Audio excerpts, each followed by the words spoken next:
U.S. military commanders and presidents and everybody else, politicians have all lied about the readiness and capabilities of the Afghan National Army, obviously. And maybe it wasn't even the readiness or capability. Maybe it was just the will, because it didn't take very long for them to change clothes, right, and go back to the old way, right? But again, there was no incentive. What was the incentive for young men who have a pretty good position in life to fight for other people, right? That, and in a way, like, people don't very frequently fight to unsubjugate those who were subjugated to them. I mean, we saw it in the Civil War here. Mm-hmm. But even today, there's debate about some of the stuff that went down there and some of the motivations. Sometimes people fight for pride. I don't think it's intrinsic to their culture. Like, what do you fight for? If you ask a random American service member why they joined the military, you're going to get a bunch of different answers. But if you get down to the point where they talk about why they fight, usually it is to protect my family. That's a very common answer you'll hear. Now, our idea of protecting our family is to make sure our family is safe and has liberty. Their idea of protecting their family is to make sure that their culture is unaffected by the West, right? That's not a hard thing to figure out how that's going to go. As soon as we leave, they're going back, right? So maybe we go over there and fuck the Taliban up in 2001 and 2.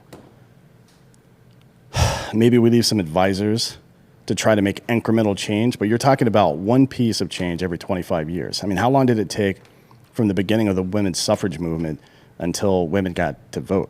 About 100 years, yeah, right? How long did it take from the founding fathers, who by and large denounced the evils of slavery, for slavery to be ended, and then for Jim Crow to go out? Right. That's like 220 years, right? About 200 years, 220, yeah. How many are there? I mean, do we even know a number of how many Taliban were left? About 90,000, I think. Something like that was the estimate, 85 or 90,000 rather. Quite a few more Afghan troops, I think something like 400,000 or 500,000. Okay. But that doesn't really matter. I mean, remember that scene in 300 where the fucking Greeks show up and he's like, you only brought 30 or 300 soldiers? He's like, what the fuck? He goes, well, how many soldiers do you bring? He's like, oh, well, these people. He's like, well, what do you do? I'm a farmer. What do you do? I'm a mason. And Spartan, what do you do? They all yell. Like, it seems like I brought more soldiers than you. These people give a fuck about winning. Yeah. Yeah. The Afghan army doesn't give a shit about that. They care about survival. That's not the same thing. So 400,000, 300,000 to 400,000, give or take, versus 88,000 or 90,000. Right. Are they just simply not trained well enough, or they just simply don't have the will to fight? I'm sure it's a little bit of both. I mean, the training provided to them is second to none. It's the best training in the world. But their ability to absorb it, probably, because there's no recourse. So if you go to boot camp in the U.S., now it's a lot softer than it used to be, but even today, if you go in there and fuck around and act like an idiot, you're going to get in trouble. Like, you can go to fucking jail for a lot of stuff after you sign that contract. If you show up to the Afghan National Army like, hey, I want to fucking do this, as soon as somebody figures out you're a turd, it's like, hey, go back fucking home, dum-dum, right? There's no consequence. It's like when Cortez burned the ships, you know what I mean? Right. Like, there's no going back. You put your fucking people's back to the wall. You tell them that this is an imminent threat, and that's the problem.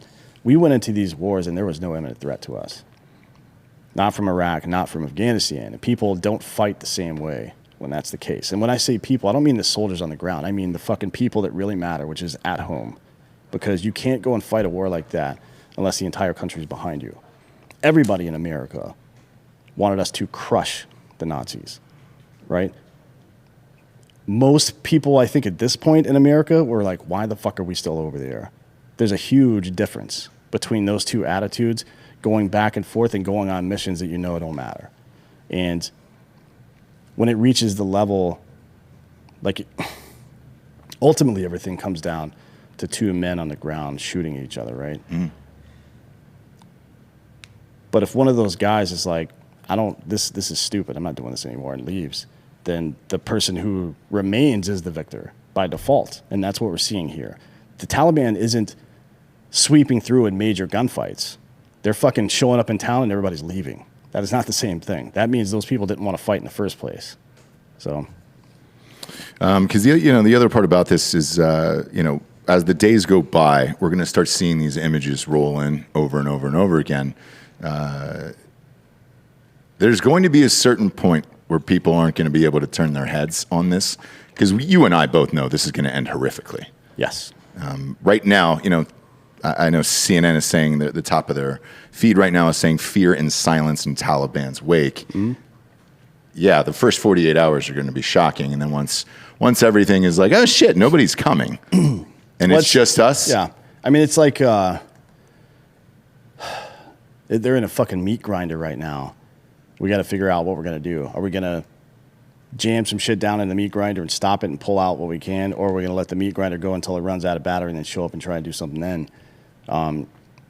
I could see either one, to be honest. I mean, I understand the position of Americans who don't want to get involved in this anymore and don't want to be involved. I understand the idea of, hey, you got to work this shit out on your own, and we see evidence for that kind of shit, because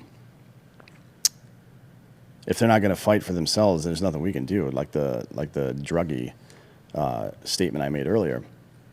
Or are we going to fucking go over there and kill every single one of these motherfuckers that thinks that it's okay to subjugate and murder women and children because it is their culture? I'm fine with either solution, frankly. But we definitely lost this war because we didn't make a decision at all. We just stood there with our hands in our pockets, and then when shit got tough, we fucking left. Yeah, and I'm all of this shit is pouring in now, so you're able to look at like a Twitter feed, just kind of constantly updating of what's going on over there. It is extremely eerie right now, to say the least. Most of these streets are empty. A lot of these shops here that they're painting over with female images on them. Others are questioning whether or not they're allowed to open based on their religion or some form of allegiance to the Taliban. What happens next? Because they're in there. They're inside the. The president has left the nation. He's fled. Ghani, I believe his last name is. He's left and fled the nation completely. He said it's to avoid more bloodshed. But now that they're inside and they have full control. What he means by that is to avoid my bloodshed. Correct. Not more, just my bloodshed. Fucking cunt. But do they establish a government?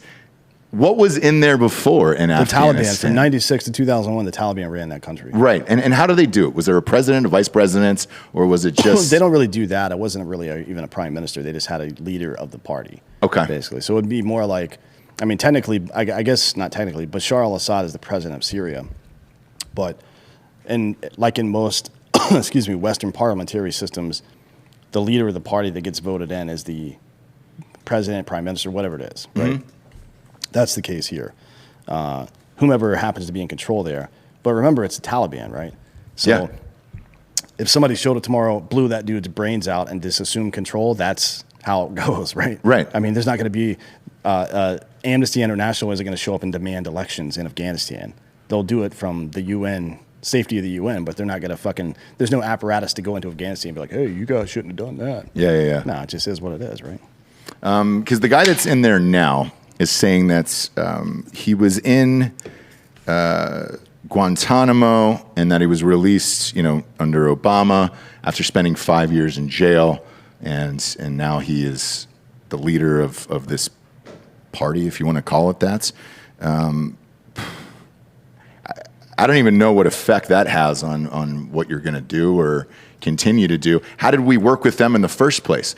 I mean, does Biden reach out to this guy now and say, hey... With the Taliban, you mean? Yeah. I mean... How does that work? Has everybody forgotten that Trump invited the leader of the Taliban to Camp David? No. Like in 2018? Yeah. What, do we fucking forget about that shit? No. I remember. But that's my point. Is that what you do in a situation like this? Because I don't know. And I'm asking out of ignorance here. Yeah, I mean, what I would do if I was the U.S. government is invite their staff over here, and I would execute every single one of them on live television. right? And then be like, what are you going to do, Afghanistan? Fuck you. Right. Why not? What are they going to do? Get on boats and come over here or fly our own planes? Sorry, we got GPS in those, dude. We'll shoot those down. I think, whenever you're given the opportunity, you should kill those people.